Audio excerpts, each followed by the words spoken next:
The Hells Angels biker saw the little girl hiding from her pursuer in a blizzard, and his strike ended a hunter's reign. Hello everyone. Before we begin today's story, I have a small favor to ask. Please hit subscribe and turn on the notification bell so you never miss our channel's new videos. It's quick, free, and the best way to support us in bringing you more dramatic stories. Your support means the world to us. Where are you watching from? Drop your city or country in the comments below. Thank you very much. Now, let's dive into today's story. The blizzard howled through the deserted highway, snowflakes swirling like frantic ghosts in the night air.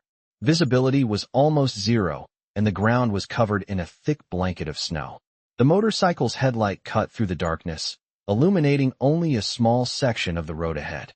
Marcus Steele Thompson, a Hells Angels biker, was making his way back home after a long ride. His leather jacket and patches glistened in the storm's fury, and his engine roared defiantly against the howling wind. But as he turned a corner, something caught his eye. Through the thick curtain of snow, a faint movement. A small figure, barely visible, hunched near the side of the road. Instincts sharpened after years on the road kicked in. He slowed his bike, eyes narrowing. It wasn't just a person. It was a little girl, barely standing, struggling to move through the deep snow. Her face was pale, her clothes torn and soaked through with snow and ice. She was alone. Marcus pulled over immediately, his boots crunching in the snow as he dismounted. The girl, barely able to stand, looked up at him with wide eyes full of fear. She didn't speak, but the desperation in her gaze was clear. He could see her hands shaking uncontrollably, and the blood-stained snow around her feet told a grim tale. His heart skipped a beat. In the few moments it took him to approach, he realized she wasn't just lost. Someone was after her. The unmistakable sound of footsteps behind her told him everything he needed to know. A figure emerged from the blizzard, large and looming, moving with a menacing stride. The girl was being hunted. Without hesitation, Marcus stepped forward, his deep voice booming over the sound of the wind. "Get away from her!" he shouted, his body tense, ready for whatever came next. The hunter froze. For a split second, the world seemed to pause, the storm and the violent tension hanging in the air. The man sneered, his hands tightening around a weapon hidden beneath his coat. But Marcus didn't flinch. He had seen worse. The man lunged forward, but Marcus was faster. With one swift move, he threw his weight into the attack, knocking the weapon from the hunter's hand. He grabbed the man by the collar, lifting him off the ground with terrifying strength. The storm's howling winds seemed to quiet as the two men stared each other down. In that moment, Marcus wasn't just a biker. He was a protector. The hunter's defiance crumbled when he realized who he was up against. "You don't scare me," the man muttered, but Marcus wasn't listening. His gaze shifted back to the girl, who was now watching with wide, fearful eyes. He had to end this now. Without another word, he threw the man to the ground and kicked the weapon away, making sure it was out of reach. The hunter scrambled, but Marcus was already turning back to the girl. She was trembling, her lips barely able to move as she whispered, "Thank you." Marcus knelt down, his leather jacket creaking as he crouched to her level. "You're safe now," he said, his voice softer than anyone had heard in years. He reached out, gently lifting her into his arms. She was light, fragile, and in need of care. Marcus's heart softened as he carried her to the warmth of his bike, and he knew this was far from over. The storm raged on, but for the first time that night, Marcus felt like he was doing something right. The hunt was over, but the journey was just beginning.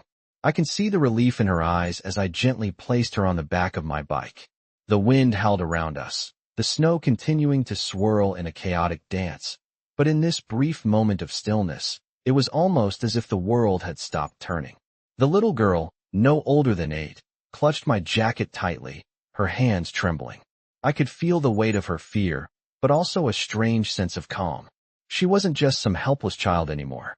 She was a survivor. And now I was her protector. I revved the engine, and the sound of the motorcycle's roar seemed to fill the void of the blizzard, pushing through the cold silence that threatened to consume us. As I rode, I could feel her tiny body pressed against mine, shaking with cold, but I knew she was safe for now. The man who had been chasing her was no longer a threat, but his presence still lingered in my mind. It wasn't over yet. I glanced over my shoulder at her, her brown eyes wide, filled with both gratitude and fear. "You okay?" I asked, my voice gruff but trying to soften it. She nodded, but she didn't speak. I wasn't sure what had happened to her or who had been after her, but I knew one thing. She had seen hell. As the wind continued to whip through the snow, I focused on getting us to safety. The storm had made the roads treacherous, and the bike's tires slipped on the icy patches.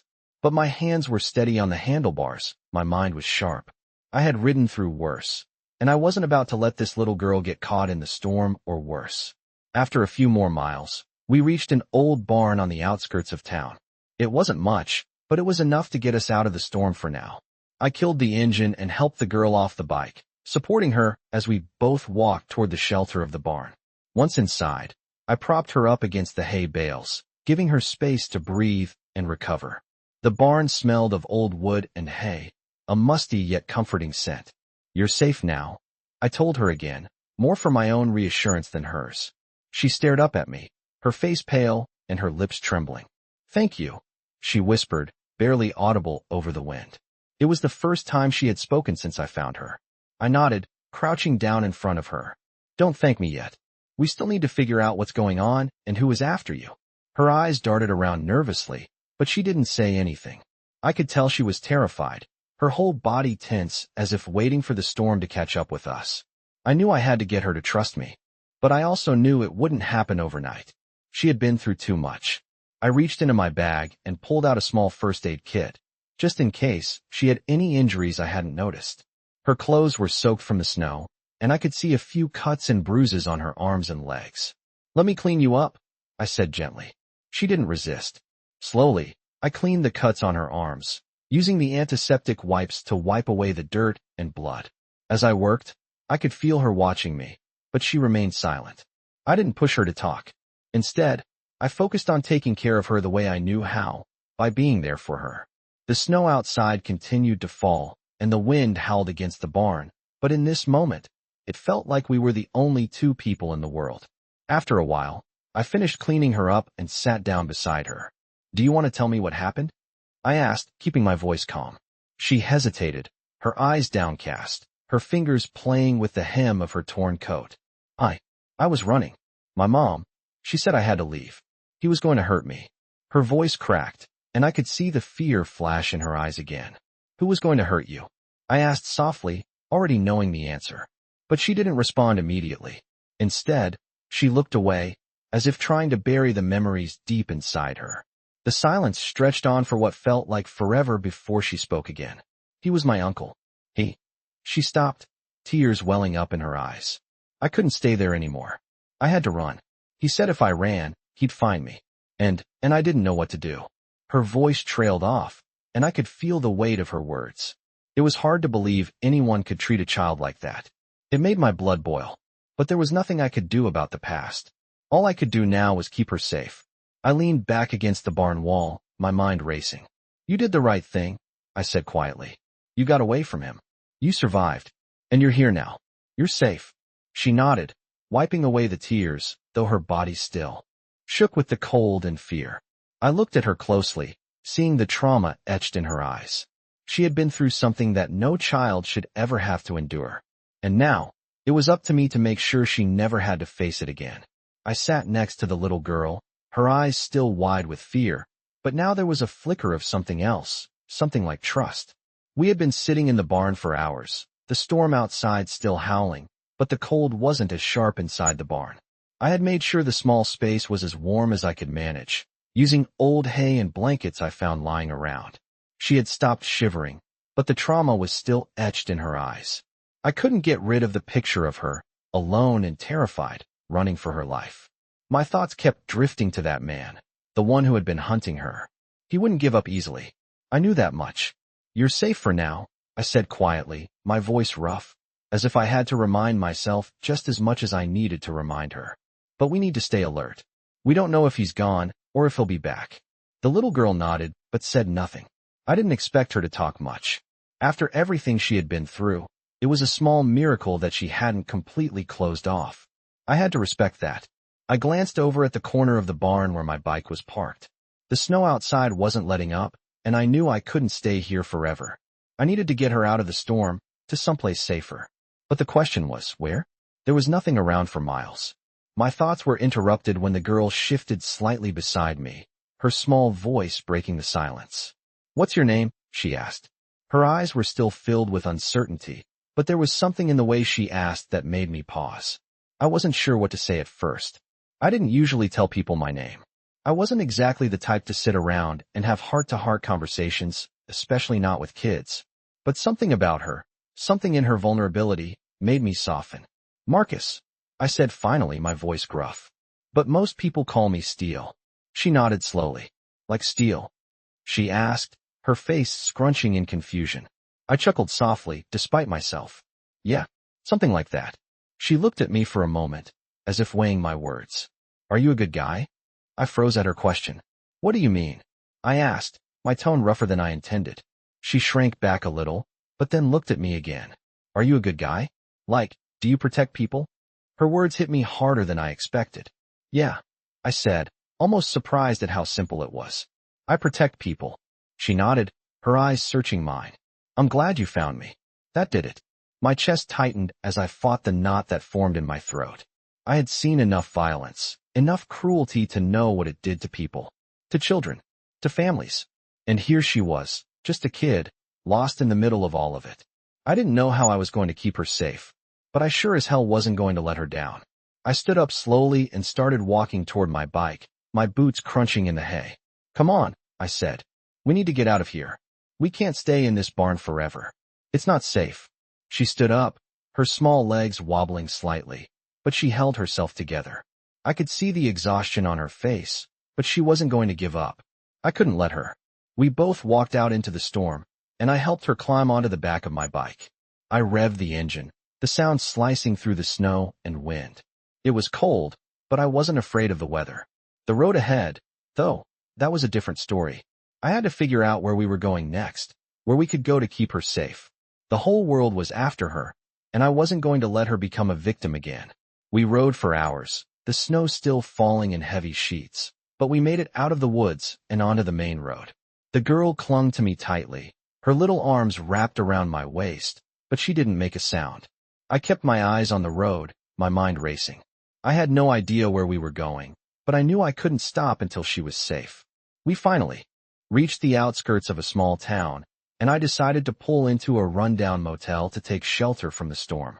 It wasn't much, but it would do. I parked the bike and helped the girl off, guiding her toward the motel entrance. "You can rest here for a while," I said, my voice softer now. "We'll figure out what to do next." She nodded, still silent, but I could see the faintest smile playing on her lips. It was a small thing, but it meant everything. We didn't know what tomorrow would bring, but for tonight, at least, we had each other. As we walked into the dimly lit motel, I knew we were far from safe. But I wasn't going to let anything happen to her. Not while I was around. I sat on the edge of the motel bed, my mind racing with thoughts of the girl. She was curled up under the worn blanket, asleep, her breathing steady, but there was still an unease that lingered in the pit of my stomach. The storm outside raged on, snow piling up against the windows, but inside, the quiet was almost suffocating. I couldn't shake the feeling that we weren't safe. Not yet. I had done what I could to protect her tonight, but I knew that wouldn't be enough for long. The man hunting her would eventually find us, and when he did, I had to be ready. But how could I be ready when I didn't even know who I was up against? I had fought many battles in my life, and I had survived them all, but this was different. This wasn't just a fight for survival. It was a fight to protect someone who couldn't defend themselves. The girl, her name was Emily. I realized I hadn't even asked her about her life, her story. All I knew was that she had been running from someone who had hurt her. And that was enough to make me want to destroy whoever had caused her pain. I had to keep my promise to myself. I would protect her at all costs. The problem was, I didn't know what that would look like. I stood up, walking to the window and looking out at the snow-covered streets. I knew that if I stayed here, hiding in this small motel, I was just buying us time. I needed more than time. I needed answers. I needed to find out who was chasing her, why they wanted her, and how to end this once and for all. But that meant leaving her alone, and that thought made my chest tighten. I didn't want to leave her, not even for a second. The fear that I might come back and find her gone, taken by the same man who had been hunting her, gnawed at me. I walked over to the bed, looking down at her fragile form. Her small face was peaceful in sleep, but the bruises on her arms told a different story. She was no stranger to pain, no stranger to fear. And now, I had become her protector, whether I was ready for it or not. I sat back down beside her, running a hand through my hair. I couldn't do this alone. I needed help. But who could I trust? The Hells Angels were family, but they didn't exactly deal with these kinds of problems. They weren't social workers, and they weren't police officers. But maybe they could point me in the right direction. I knew I had to make a call. I grabbed my phone, my fingers trembling slightly as I dialed the number I knew by heart. The line clicked, and a familiar voice answered. "Steele," the voice grunted. "What's up? I need you to track someone down," I said, my voice low, barely above a whisper. A kid, maybe 10 or 11 years old, running from someone dangerous. I need to know who's after her. There was a pause on the other end of the line, then a long sigh. "Steele, you know we don't deal with stuff like this. You need to go to the cops with this." "I can't. They'll just make it worse. You know how it is with kids like her. No one will believe her. Hell, they probably won't even believe me. I need you to help me." Another long pause. "Fine. I'll see what I can do. But you owe me for this." "Yeah, I know. Thanks." I hung up before he could say anything more. My gut told me that whatever was happening to Emily was bigger than just one person chasing her. There was something else at play here, something that went deeper than just a family dispute or a random attack. Whoever was hunting her had power, and that power ran deep. I didn't like the feeling in my stomach. I didn't like the fact that I had no idea who I was really up against. But I didn't have a choice. I had to keep her safe, even if that meant going up against the devil himself. I turned back to Emily, watching her sleep for a moment longer. The storm outside seemed to get louder, the wind battering the motel walls as if it were trying to tell me something. I walked over to the bed and sat down beside her again, just watching. I didn't know what tomorrow would bring, but I did know one thing. I wasn't going to let her face it alone. I had made a promise to protect her, and I was going to keep that promise no matter what it took. The road ahead was going to be dangerous, but I had been on dangerous roads before, and I knew how to navigate them. I just hoped I wouldn't have to walk that road alone. I leaned back against the wall, my eyes never leaving her as I waited for the storm outside to pass. But in my heart, I knew that the real storm was just beginning. I woke up to the sound of rain pounding against the motel window. The storm had finally caught up with us, its heavy sheets of rain mixing with the wind that seemed to tear at the walls. The small room was dim, the only light coming from the crack beneath the door, where the night was still dark and unforgiving. I glanced over at Emily, still fast asleep on the bed. She looked peaceful now, her face no longer marred by fear, but I knew that peace wouldn't last. The threat was still out there, waiting for us. I had to move. I grabbed my jacket, slipped on my boots, and walked over to the small window. The rain was falling in sheets, turning the parking lot into a flooded mess, but I wasn't worried about the weather. I was worried about her. About Emily. The phone call I made last night had brought me no answers. The guy I called from the club had promised to find out more, but I couldn't wait around for someone else to take action.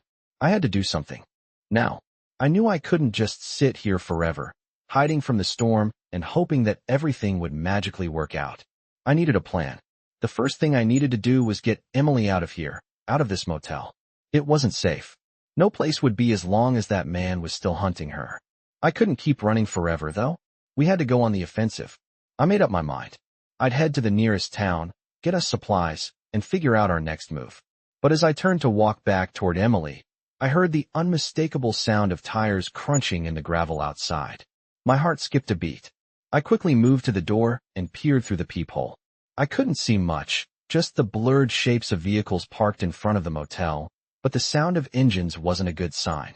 It didn't take a genius to know someone was looking for us. I grabbed Emily's bag from the corner and moved quietly toward the bed. She stirred slightly as I knelt beside her, but I shook her gently. "Emily," I whispered, my voice low and urgent. "We need to go now." She blinked awake, disoriented at first, but then the fear returned to her eyes as she saw the look on my face. She sat up quickly. "What's happening?" "We're not safe here," I said, helping her up. "Get your stuff. We need to move." She nodded without asking questions, already grabbing her small bag and stuffing it with the few belongings she had left. I could see the fear in her eyes, but she was doing her best to stay calm. "Where are we going?" she asked quietly, her voice trembling. I don't know yet, but we'll figure it out, I answered, forcing a calm I didn't feel. I took one last glance around the room before I motioned for her to follow me. We moved quickly and quietly, our steps light as we reached the back door of the motel. The rain was coming down harder now, and the parking lot looked like a river. But it didn't matter. We couldn't afford to wait any longer. As we stepped outside, I scanned the area, looking for any sign of trouble. The vehicles I had seen before were still parked in front, but there were no signs of anyone approaching. Yet. Stay close, I told Emily, my voice barely above a whisper. We need to get to the bike. We made our way through the rain, moving as fast as we could, but trying to stay under cover as much as possible. The bike was parked behind a row of old crates, hidden from view, just like I had left it. But as we approached, I heard the unmistakable sound of boots crunching through the gravel behind us. I spun around just in time to see a man step out from behind a corner, his figure silhouetted by the light of a distant street lamp. He was tall, broad-shouldered, and wearing a long coat, his face hidden beneath the brim of his hat. I didn't need to see his face to know he was trouble. The cold, hard look in his eyes said it all. He wasn't here for small talk. You really thought you could get away? The man's voice was deep, like the rumble of thunder. You don't get to run from me. My blood ran cold. I reached for the gun I kept tucked in my jacket, but before I could pull it out, the man stepped closer, his hand moving to the weapon at his belt. No need for that, he said, his voice dripping with menace. Just hand over the girl, and maybe we can avoid making a mess. Emily looked up at me, her eyes wide with terror. I could feel her fear, and it twisted something deep inside me. I wasn't going to let this man take her. Not now. Not ever. I pushed her behind me, standing tall, my voice low and steady as I spoke. You're not taking her. And you're not leaving here alive. The man smirked, as if he didn't believe me. You're out of your depth, friend. He took another step toward us, and I knew then that it was time to act. With one swift motion, I reached for my gun, drawing it and pointing it directly at the man's chest. I don't think so, I said, my voice colder than the rain. The man froze for a moment, his eyes flicking to the gun in my hand. For a second, I thought he might back off. But then he grinned, his eyes filled with something far darker than fear. This is just the beginning, he said, his voice low and threatening. You won't be able to hide from me forever. He took a step back, his hand still resting on the weapon at his side. We'll see about that, I said, not lowering the gun. And with that, he disappeared back into the night, leaving us standing there in the rain, our hearts pounding with adrenaline. But I knew this wasn't over. The storm was just beginning. I stood frozen for a moment, the rain pouring down on us, the sound of the storm so deafening that it almost drowned out my racing thoughts. The man had disappeared back into the night, but his words hung in the air, thick with threat. You won't be able to hide from me forever. The warning echoed in my mind as I turned to Emily, her small face looking up at me, wide-eyed and trembling. She hadn't seen what I had, but she could feel the danger. I could see the fear in her eyes, and it made my chest tighten. I didn't know who this man was or what he wanted, but I knew he wasn't going to stop until he got to her. I had to act fast. We need to move, now, I said, my voice steady despite the turmoil inside me. Get on the bike. Emily nodded, her eyes full of trust, but she didn't say anything. She climbed onto the back of the bike without a word, and I could feel her hands clutching my jacket tightly as I started the engine. The roar of the motorcycle cut through the storm as we sped down the road, my mind whirling with questions. Where would we go? How would I keep her safe when I didn't even know who we were running from? The cold rain lashed against us as we rode, the wind making it hard to see. I could barely make out the road ahead, but I kept my focus, my grip tight on the handlebars. We couldn't stop now. We needed to get out of the storm, both the one outside and the one that was closing in on us. I pushed the bike harder, knowing that we couldn't keep running forever. We needed a place to lay low, a safe spot where no one could find us. But where? My mind raced as I thought through every possible option. I could head for the nearest city, but that would put us in the open, surrounded by people who might recognize us. No, that wasn't safe. The only other option I had was to head further into the mountains, into the wilderness, where there was no one for miles. It wasn't ideal, but it was the best chance we had. I made a sharp turn onto a dirt road, cutting through the trees and away from the main highway. The bike's tires slid on the wet ground, but I kept my balance, leaning into the curves, steering us deeper into the woods.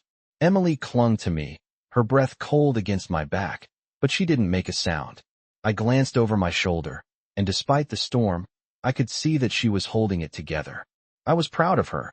We rode for miles, the only sounds the engine, the wind, and the storm crashing against the trees.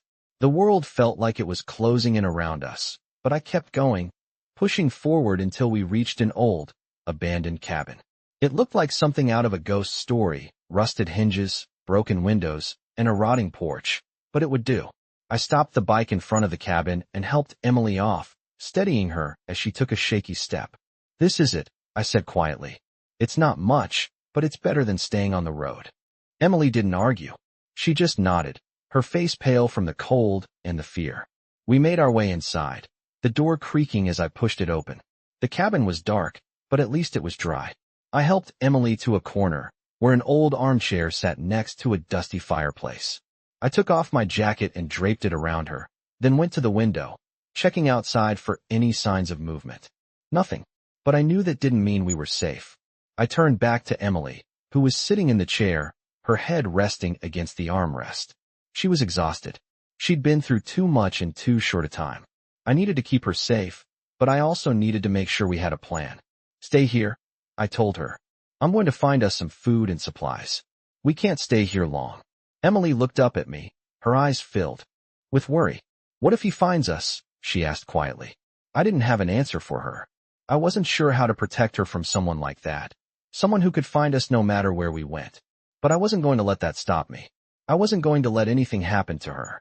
"He won't find us," I said, though I wasn't sure if I believed it myself. "Not if I can help it." I left her in the cabin, stepping back into the storm and making my way toward the nearest small town. I had to get supplies, food, water, anything we could use to keep us going. As I walked through the rain, my mind was filled with nothing but thoughts of Emily and how to keep her safe. The man who had been chasing her wasn't going to give up, but I wasn't going to give up either. I would fight for her, protect her, until my last breath. No one would hurt her again. I could feel the weight of the promise in my chest as I walked through the storm. It was a long road ahead, but I wasn't alone, and neither was she. I stepped out of the cabin, the heavy rain soaking me within seconds. I wasn't sure what time it was, but it didn't matter. I had a mission, and it didn't wait for daylight. The storm still raged around me, but my focus was absolute. I had to get supplies, food, medicine, anything we might need in case we were holed up here longer than I'd hoped. I pulled my jacket tighter around my body as I trudged through the mud and rain, making my way to the nearest town. The sound of my boots hitting the wet ground was the only thing I could hear above the roar of the wind and rain. I couldn't afford to take any chances. The man who had been chasing Emily wasn't just some random predator. No, there was something more to him, something that made him dangerous in ways I couldn't fully understand. He was relentless, and I was certain that if I didn't take care of things soon, he would catch up to us. I pushed the thought from my mind. No, I wouldn't let that happen. I would keep her safe, even if it meant going to the ends of the earth. The town wasn't far, but the storm made the journey feel like it stretched on forever. When I finally reached the small, almost desolate strip of stores that passed for a town, the streets were empty. Only a few dim streetlights flickered in the downpour. It was as if the world had been abandoned, but in a way, I appreciated the silence. I ducked into the first store I could find, an old, rundown convenience store that smelled like stale coffee and wet wood. I went straight for the essentials, canned food, bottled water, anything that would last. As I filled the basket, I noticed the store owner watching me from behind the counter. His eyes narrowed as I approached. "You alone?" he asked, his voice raspy.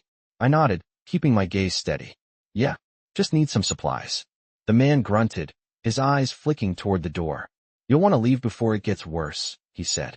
"Not safe out here at night with all this rain." I didn't need to be told twice. I grabbed the basket and quickly made my way to the counter, pulling out some cash and paying for the supplies. As the man handed me the change, his eyes lingered on me for a moment longer. "Keep your head down," he muttered, then went back to whatever he was doing. I didn't bother responding. Instead, I grabbed the bags and left. The wind had picked up, and the rain was coming down harder.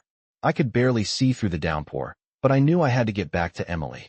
I didn't want to risk anything happening to her while I was gone. As I turned the corner toward the cabin, my gut twisted with a sudden unease. Something felt off. I couldn't shake the feeling that I was being watched. I glanced over my shoulder, but all I saw was the rain and the shadows of the buildings. Nothing. I kept walking, but the feeling lingered, gnawing at me. When I reached the cabin, I found Emily sitting by the window, her face pressed against the glass, staring out into the storm. She looked up when she heard me, and I could see the fear still in her eyes. But there was something else there, too, something like hope. "I got everything we need," I said, holding up the bags. She nodded, but I could tell she was still thinking about what had happened, about the man who was chasing her. "Is he gone?" she asked, her voice small. "For now," I answered, stepping inside and closing the door behind me. I could feel the weight of her question. I wasn't sure if he was really gone or if he was out there, waiting, but I wasn't going to tell her that. "You're safe here," I said, trying to sound more confident than I felt. "We'll figure this out." She didn't respond. Instead, she just watched me as I set the bags down on the table. I started unpacking the supplies, setting out the cans of food and bottles of water. But even as I worked, my mind kept drifting back to that man. The way he had looked at me, the way he had spoken. There was something about him, something that told me this wasn't going to end easily. I finished unpacking the food and turned back to Emily. "Let's get you something to eat," I said, forcing a smile. She smiled back, but it was small, forced. It hurt me to see her like this. She had been through so much already, and I wasn't sure how much more she could handle. "Thank you," she said quietly, her voice barely above a whisper. I nodded. "You don't have to thank me," I said. "I'm just doing what's right." She didn't speak again, but I could see the way her shoulders relaxed, the way the fear seemed to ease just a little. That was enough for me. For tonight, she was safe. But I knew it wouldn't last. The storm was still raging outside, but the real storm was just beginning.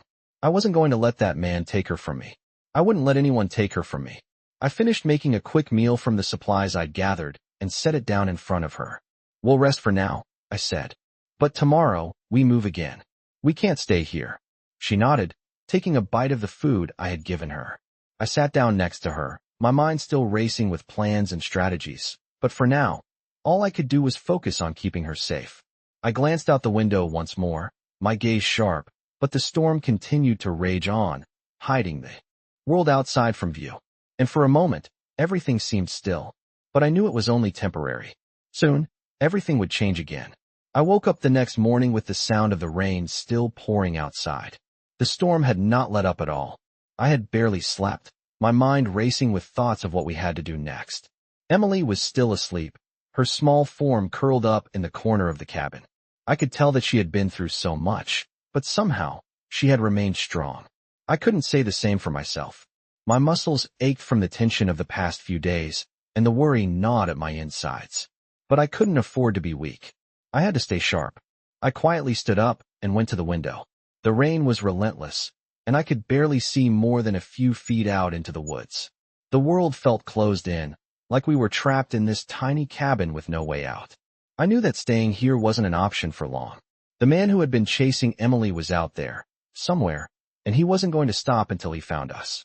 The thought made my blood boil, but I couldn't let the anger take over. I had to think clearly. I turned back to Emily, still asleep, her small chest rising and falling in a peaceful rhythm. She looked so innocent, so fragile in that moment. But I knew the truth. She was far stronger than I could ever have imagined. She had been through things no child should ever have to experience. But she was still here, still fighting. And I wasn't going to let anyone take that away from her. I stepped away from the window and started gathering our things. I packed up what little we had left, the food, the supplies, the few belongings that meant anything to her. It wasn't much, but it would have to do for now. I needed to find a way to get us out of here. I couldn't risk staying in one place for too long. The longer we stayed, the more likely it was that the man would track us down. As I finished packing, I turned back to Emily. She was awake now, sitting up and rubbing her eyes. "Morning," I said quietly, trying to sound calm. She looked up at me, her face tired but determined. "Is it time to go?" she asked. Her voice was small, but there was strength in it. "Yeah," I answered, walking over to her. "We can't stay here. It's not safe." She nodded, standing up and grabbing her bag. She didn't ask any questions, didn't complain. She just followed my lead. I was proud of her. I knew this wasn't easy for her. It wasn't easy for me either, but I couldn't let her see that. I had to be strong for her. We stepped outside into the rain, the cold biting at our skin. I helped Emily onto the bike, and we started down the narrow dirt path that led away from the cabin. I didn't know where we were going yet, but I couldn't stay in one place for long. I had to keep moving. The rain was coming down harder now, and I could barely see the road ahead. The bike's headlight cut through the darkness, but it didn't help much. We kept riding, the sound of the engine roaring through the storm. Emily clung to me, her small hands wrapped around my waist. I could feel her shivering, but she didn't say anything. We rode for hours, the storm never letting up. I kept my eyes focused on the road, trying to find a way to get us to safety. Every now and then, I would glance over my shoulder, making sure no one was following us. I couldn't afford to get complacent. I had to stay alert.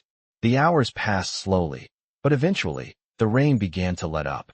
The wind died down, and the sky started to clear. By the time we reached the outskirts of the next town, the storm had nearly passed. I pulled the bike into a small gas station, the only place open at this hour. I could see the lights from a few nearby stores flickering, but there was no one around. It was too quiet. "Stay here," I told Emily as I stepped off the bike. "I'll grab some more supplies." She nodded, her eyes wary but understanding. I went into the gas station and grabbed what I needed, more food, water, and a few other things we might need. I also made sure to get some cash. I didn't know when or where we would need it, but it was always good to have it on hand. As I paid for the supplies, I kept an eye on the door, making sure no one was watching. The man could be anywhere. When I stepped back outside, I found Emily exactly where I had left her. She was sitting on the bike, looking around nervously. "Everything okay?" I asked, walking over to her. She nodded, but her eyes were darting around, scanning the area. "Yeah," she said, but I could tell she was scared. "Do you think he's here?" "I don't know," I replied, my voice steady. "But we need to keep moving." I handed her a bottle of water and a granola bar. "Eat something. We've got a long way to go." She took the food, but didn't say anything. I could tell she was still worried, but there was something else in her eyes, something that told me she wasn't going to give up. We weren't going to give up. Not now. Not ever. I helped her back onto the bike, and we set off again, the night stretching ahead of us. I had no idea where we were going, but I knew one thing. I wasn't stopping until she was safe. We would keep moving. We would stay one step ahead. I wouldn't let anyone take her from me. The road ahead was long, but we would face it together. I pulled the bike into a quiet rest stop just outside of town, the rain finally easing off, but leaving the air thick with humidity. The silence felt almost unnatural after days of constant chaos. I shut off the engine and took a deep breath, trying to clear the fog in my mind. Emily climbed off the back of the bike, her small frame still stiff from the long ride, but she was managing. I could tell she was tired. Hell, we both were, but the fear never left her eyes. Not yet. We had made it this far, but I knew we weren't safe. I glanced around the rest stop. A few parked cars, an empty vending machine, and a dimly lit convenience store in the distance. It was the kind of place people stopped at to grab a coffee or stretch their legs, but not the kind of place where you'd want to hang around too long. The storm had passed, but something in the air still felt tense, like we were being watched. I didn't trust it. "Stay close," I said, turning to Emily as I reached into my jacket pocket for the last bit of cash I had left. "I'll grab some snacks. We need to keep our energy up." She nodded silently, following me toward the small store. She had stopped asking questions a while ago. I think she knew the truth now. We were on the run. The store was dimly lit, the fluorescent lights flickering above as I walked through the automatic doors. I could barely make out the clerk behind the counter, a thin, older man with gray hair, eyes too tired to really notice much. I grabbed a few bottles of water, a couple of protein bars, and some chips, trying to think ahead. The rain had left the streets slick, but if we were lucky, we could find a place to hide for the night. As I stood there, packing the items into a bag, I heard the door behind me chime. My heart skipped a beat as I turned, instincts kicking in.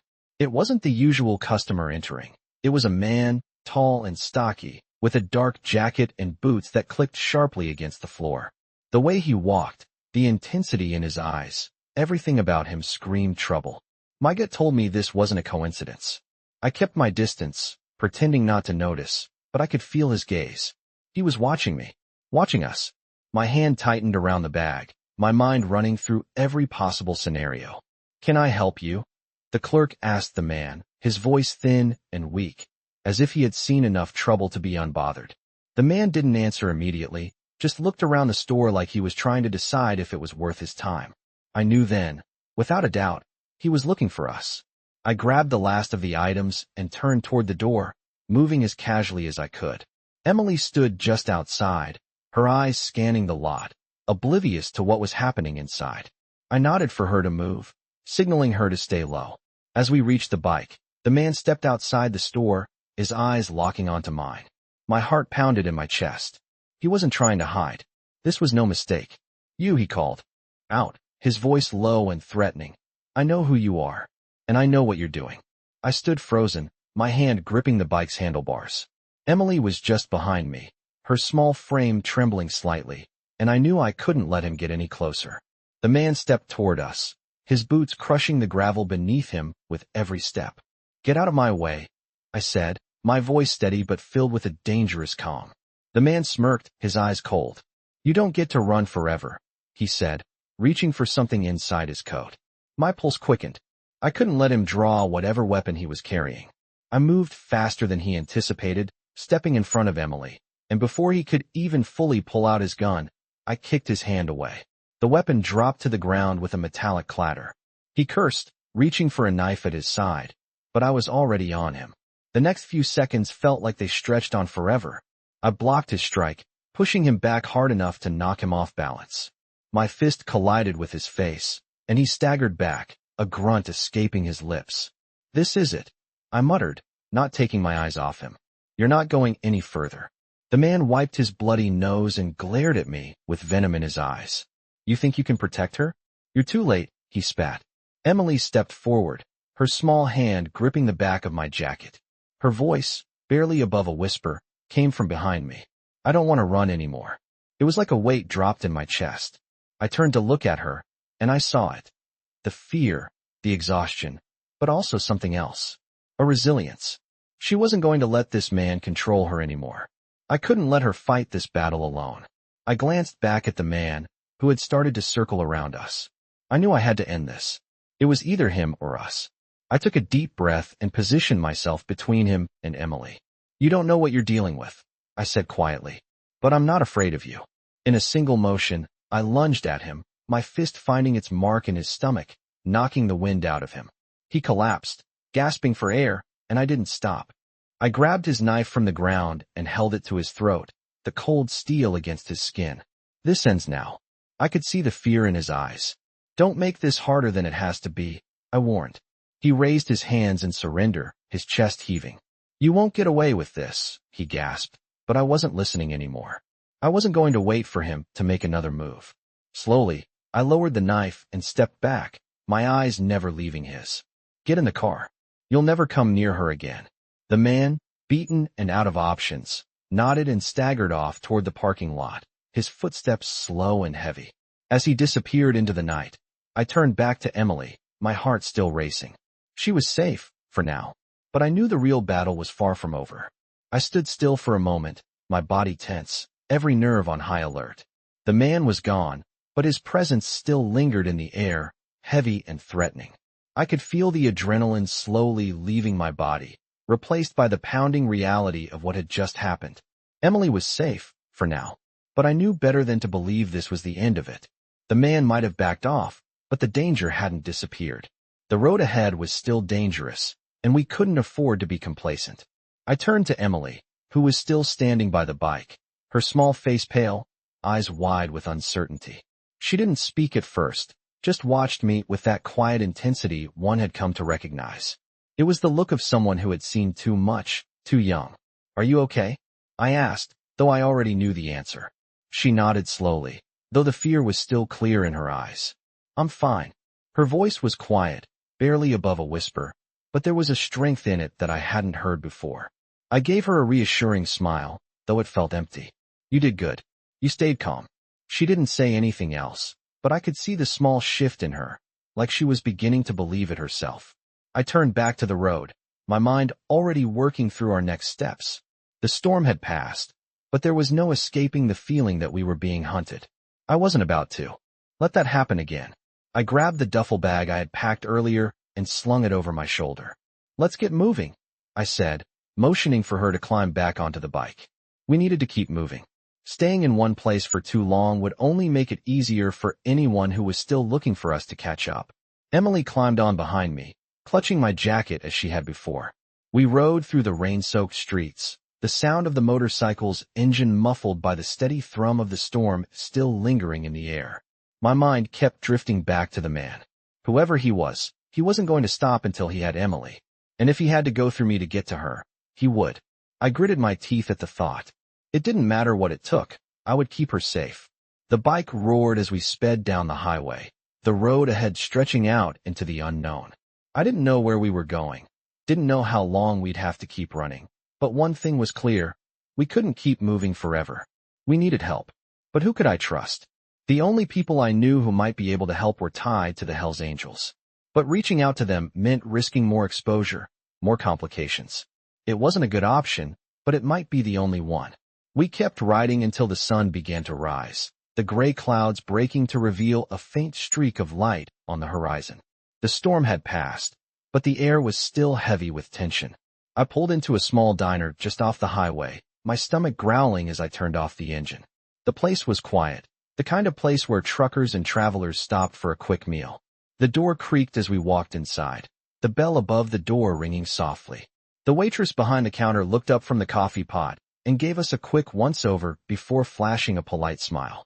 "What can I get for you folks?" she asked, her voice warm and welcoming. I gave her a curt nod. "Just some coffee and whatever you've got for breakfast." She nodded and turned to make the order. I sat at a booth near the window, watching the rain puddles outside, my mind still racing. I glanced at Emily, who was sitting across from me, her hands folded in her lap, her eyes distant. She hadn't said much since we left the rest stop, and I could tell she was lost in her thoughts. I didn't push her to talk. I knew better than to force anything. She would speak when she was ready. I was just glad she was still here, still with me. The waitress brought our food to the table, setting down 2 cups of coffee and a plate of scrambled eggs and toast. I picked up my coffee and took a long sip, the warmth of the cup soothing my tense muscles. Emily picked up her fork but didn't eat immediately. She just stared at the food, lost in thought. "Do you ever think about what happens next?" she asked suddenly, her voice barely above a whisper. I put my coffee down and looked at her, trying to find the right words. "All the time," I said honestly. "But right now, we focus on getting through today. Tomorrow can wait." She nodded slowly, though I could see the uncertainty in her eyes. I didn't blame her. There were too many unknowns. We were living minute by minute, trying to survive in a world that had suddenly become a lot more dangerous. But I wasn't going to let her face it alone. We weren't going to let anyone tear us apart. "You're not alone, Emily," I said quietly. "We'll figure this out. Together." She didn't reply, but I saw the faintest hint of a smile tug at the corners of her lips. It wasn't much, but it was enough to remind me why I was doing all of this. For her. We finished our meal in silence, and I paid the bill before we got back on the bike. As we pulled away from the diner, I could feel the weight of the road ahead, the uncertainty of the future pressing down on me. But I also felt something else, determination. I wasn't going to stop. Not until Emily was safe. The road stretched ahead, but I knew I wasn't facing it alone. And that was enough for me. I drove through the quiet streets, my eyes scanning the surroundings while Emily sat quietly behind me. The bike hummed beneath us, but there was a stillness in the air that didn't feel right. We had moved fast after the encounter at the rest stop, but the unease hadn't left me. I glanced over my shoulder, watching the road behind us carefully, though there was no sign of anyone following. The rain had cleared, but I still couldn't shake the feeling that we were being watched. The tension in my chest was tight, and the ever-growing sense that we were running out of time kept me on edge. Emily was still quiet. She hadn't said much since we left the diner, but I could feel her presence behind me, a constant reminder of why I was doing this. I would keep her safe, no matter what it took. The road ahead was still unfamiliar, but that was good. It meant we weren't staying in one place long enough for anyone to track us down. I needed a plan, a place to hide that wasn't just another dead end. I couldn't keep running from the same threat forever. But right now, it was all about survival. After a couple of hours, I pulled into a small, secluded gas station on the outskirts of a town we hadn't passed through yet. The place looked run down, old gas pumps standing in front of a small, dilapidated building. It wasn't much, but it was a place to rest, to regroup, and to plan our next move. Stay close, I told Emily as I parked the bike and shut off the engine. I helped her off the bike, my hand lingering for just a second to steady her as she wobbled slightly.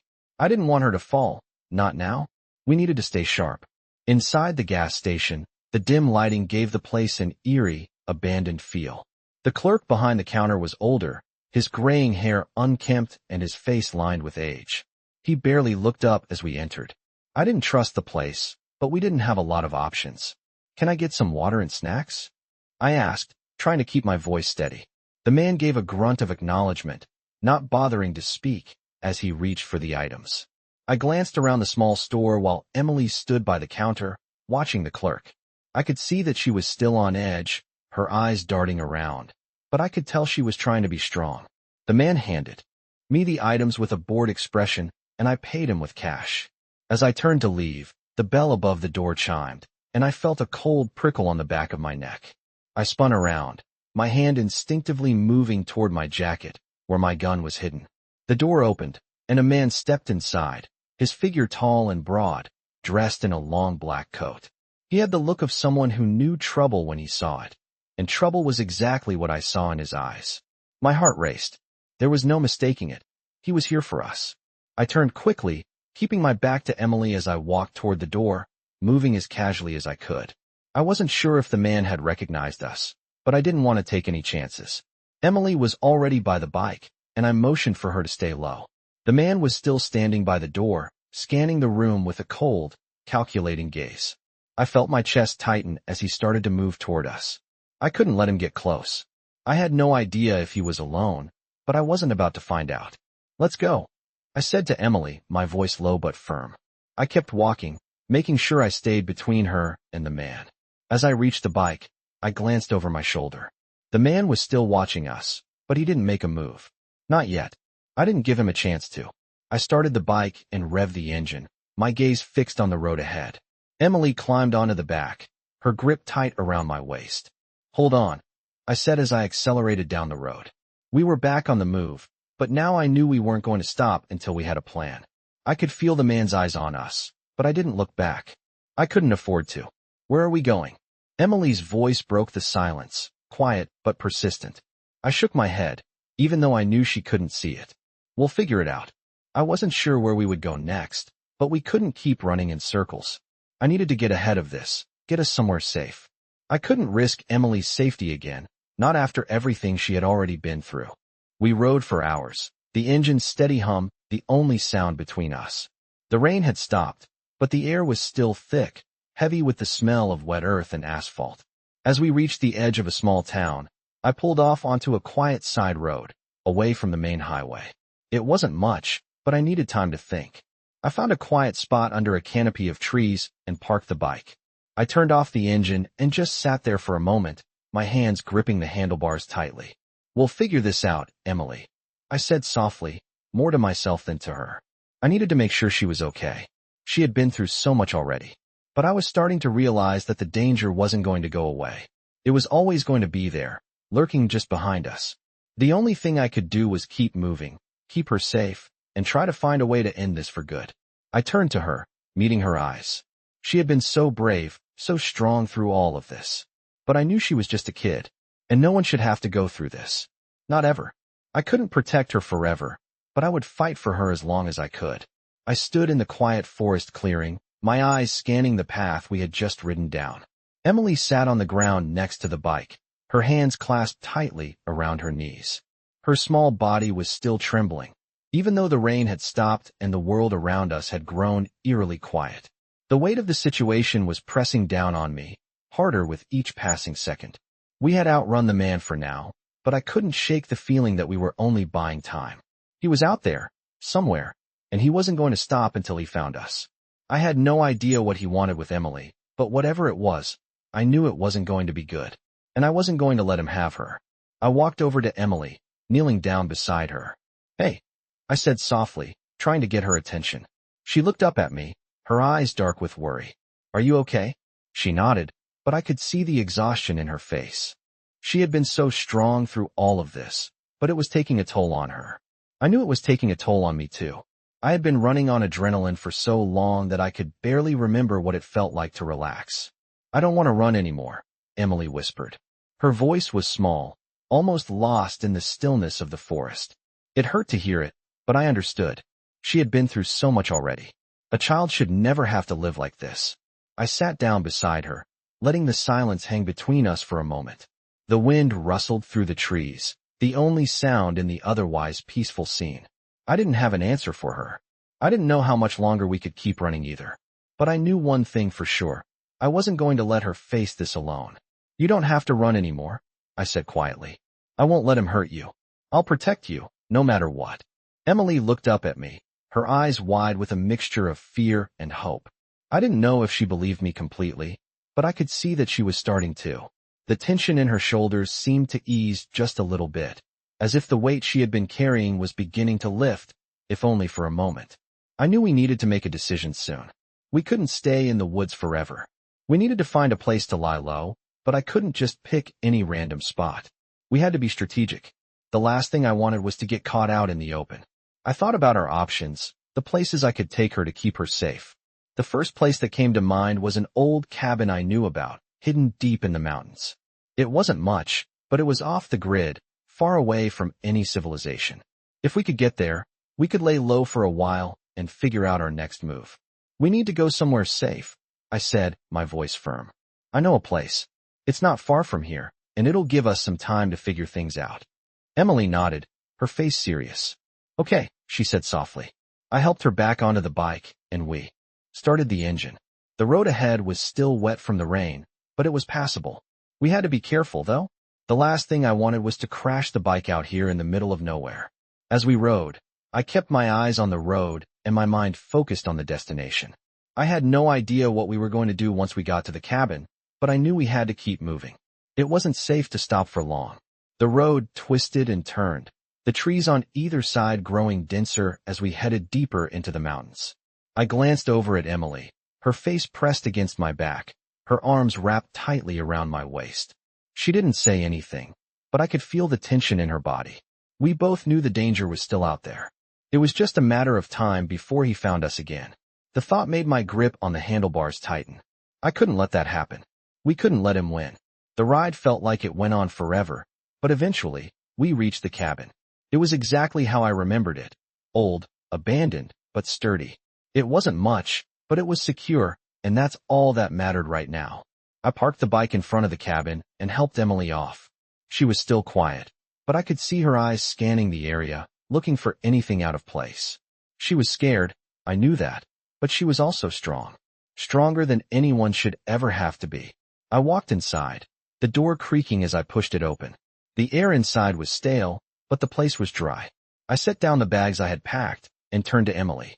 "We'll rest here for now," I said, trying to sound reassuring. "We'll figure out what to do next." She nodded, but didn't speak. She walked over to one of the old chairs near the fireplace and sat down, pulling her knees to her chest. I hated seeing her like this, so small, so vulnerable. But I knew she was tougher than she looked. She had to be. For both of us. I stepped outside for a moment, just to check the surroundings. The area was quiet, almost too quiet, but that was good. It meant we had time to think. I knew we couldn't stay here forever, but for now, it was our best shot at survival. I took a deep breath, feeling the weight of the situation pressing down on me. But I also felt something else, hope. We weren't done yet. We had survived this far, and we would keep going. I wasn't going to let her down. Not now. Not ever. I woke up to the sound of birds chirping and the soft rustling of the trees outside the cabin. The sun had broken through the clouds, casting a warm light over the forest. It had been a few days since we'd arrived here, and the peace of the place was something I hadn't allowed myself to feel in a long time. Emily was still asleep, curled up in one of the old chairs by the fireplace. I watched her for a moment, taking in the quiet calm she had found. She was starting to heal, and that gave me hope.